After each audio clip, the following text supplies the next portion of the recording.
Bonjour à tous, bienvenue dans Clic-Clac sur Clic TV. Ça fait beaucoup de clics, mais ça fait pas de clac parce qu'on est gentil. Je suis avec John Soulo. C'est la meilleure introduction qu'on pouvait trouver. Comment tu vas? Ça va? Eh bien, écoute, très très bien, puisque pour le deuxième jour consécutif... Exactement, on reçoit Nadia pour son nouvel album, Odyssée. Est-ce qu'on peut appeler ça un comeback? Un comeback? Ouais. Bah ouais, comme tu sais, il n'y a pas de règles. Il n'y a pas de règles, je crois.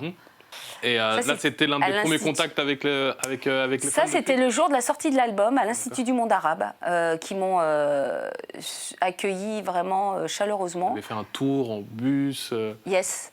Oui, parce que j'avais toujours cette symbolique de l'Odyssée, c'est le voyage. Et donc, je suis allée au culot, je suis allée voir les gens qui organisent les... Vous savez, ces bus qu'on voit dans Paris, le bus impérial. Et puis, je lui ai proposé mon projet en tant que productrice, toujours. Tu vas un peu au charbon à tout. Et je lui ai expliqué ce que j'avais envie de faire. Il a trouvé ça culotté parce que aucun artiste avait... sur le facing d'un bus derrière. C'était les sortes de bus londoniens. Exactement, ça s'appelle le bus impérial. Et alors, pour le coup... Dans le côté un peu gonflé, il m'a dit, mais tu sais, je peux même t'avoir le bus qui a porté les champions du monde 2018 sur les Champs-Élysées. Alors, et là, ma notion de sportive... mais le problème, c'est qu'il va trop vite. Il va trop vite sur les champs. J'espère que tu es resté un petit peu plus longtemps. On a tourné beaucoup sur Paris. Et d'ailleurs, j'ai invité des fans à venir dans le bus. Il y avait une proximité. Tu m'as pas invité. Après l'écoute de l'album, on a toutes les sonorités. On a un petit côté, je ne sais pas si on peut dire ça, Bollywood, indien. Indien, oui, tout à fait. Bien sûr. On a un autre côté. Même dans l'image. Exactement, voilà, même dans la cover. Et c'est voulu, toute cette sonorité du monde, où ça fait partie des 10 ans, entre guillemets, d'absence. Oui, en fait, c'est le fil rouge j'avais besoin d'un fil rouge pour poser ces histoires qui font partie de mes voyages géographiques et pas que. Tu peux nous dire où? Il y a l'Inde, il y a le Japon, il y a l'Afrique, il y a le côté Caraïbes aussi. Et donc, l'idée, c'était d'amener des sonorités du monde traditionnelles, amener dans des sonorités urbaines, avec des drops musicaux, puisque moi j'ai toujours considéré que j'utilisais des beats urbains, en fait. Bien sûr, même déjà dans mes chansons, depuis le début, depuis le départ. J'ai une question, peut-être que je me trompe. J'ai vu, tu as collaboré avec des Japonais en termes de musique? Alors la petite histoire, c'est que j'ai créé un slam, en fait. Okay. Et moi, l'idée que j'avais, c'était d'amener donc l'instrument qui est noble là-bas, c'est le koto. Mais je voulais faire un mélange, puisque là, pour le coup, c'est une ballade, et une dimension un peu spirituelle. Et pour cela, le koto, pour moi, ça rime avec samouraï.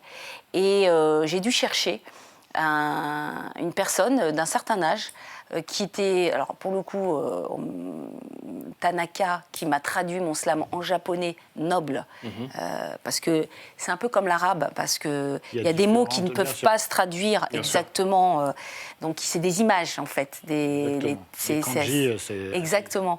Et du coup, elle m'a dit, en fait, j'ai passé 1h30 avec elle, on a pris un café, et elle m'a dit, je pense avoir trouvé la personne. Et c'est une personne d'un certain âge et après avoir dit le slam, parce qu'ils sont très pudiques, alors que c'était pas un exercice qu'ils faisaient. Je suis allée en studio, d'ailleurs j'ai des images que j'ai pas encore divulguées, mais et là il est, et puis c'est touchant parce qu'il essaie de faire le truc bien, quoi, appliqué, et il m'a avoué après qu'il est issu d'une famille de samouraïs. Et toi, tu ressens quoi quand tu vois tes parents qui sont fiers avec ça accompagne, en fait, voilà. Parce que si tu veux, moi je me suis construite dans l'adversité, mais même dans cette adversité. Mais ce qui a permis d'ailleurs de pouvoir, on parle beaucoup de force, mais cette force, je l'ai épuisée, je me suis construite contre. En revanche, aujourd'hui, il me semble qu'il faut que l'apaisement est à l'heure. C'est-à-dire dégager ses oripodes et accueillir en fait tout, quoi. et les choses sont plus simples, en fait. Et là, je le vois à travers le regard de mes parents, effectivement, et dans leurs mots, d'ailleurs, dans leurs mots. Moi, maman, elle me renvoie un truc, des mots qu'elle ne m'a jamais dit. Jusqu'à maintenant. Il a fallu du temps, justement. Il a fallu du temps, voilà. Et comme quoi, hein, même en ne sachant ni lire ni écrire, l'intelligence du cœur, elle se passe ailleurs.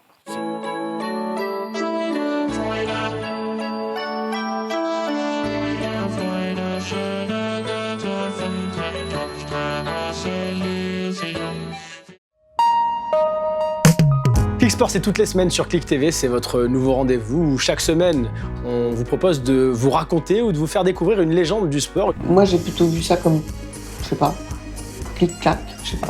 Et nous voilà en compagnie de notre invité toute la semaine, Kobalade. Bienvenue, c'est ta première télé? Eh bah bienvenue, c'est chez nous, chez Clic. Clic-clac. Moi, c'est la première interview que j'ai faite, c'est avec toi.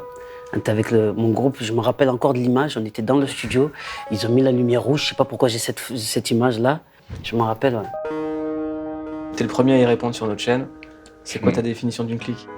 C'est un groupe de potes avec qui on restera pas toute la vie. Pourquoi pas toute la vie? Parce que sinon c'est une famille. Je pense qu'on se rencontrera un de ces jours. À bientôt, James, et bon courage. Oh, that's incredible. That's sweet. You know, it's just like you, he never talks.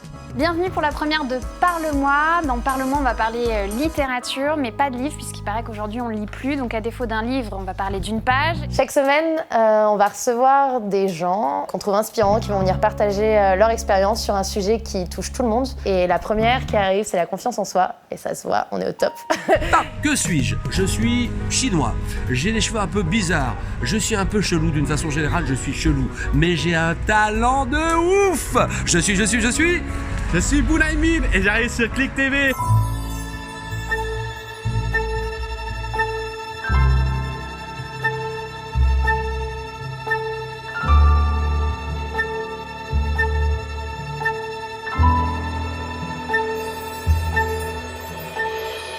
Salut, c'est Cut Killer et chaque semaine je vais vous présenter un album.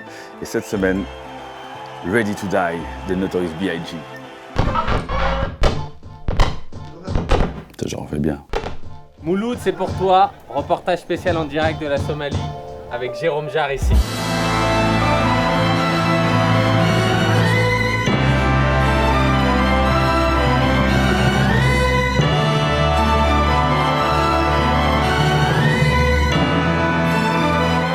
Là exactement, on est en direct de Cox's Bazar au Bangladesh, plus précisément dans le camp des Rohingyas, pour faire quelques jours en immersion à la rencontre de ces peuples. Moi, j'avais un rêve et j'ai été jusqu'au bout de ce rêve et j'espère que vous aussi, vous aurez des rêves et vous irez jusqu'au bout. Donc on touche ce bois là. Que t'as touché quand t'étais petit. Ouais, j'ai touché.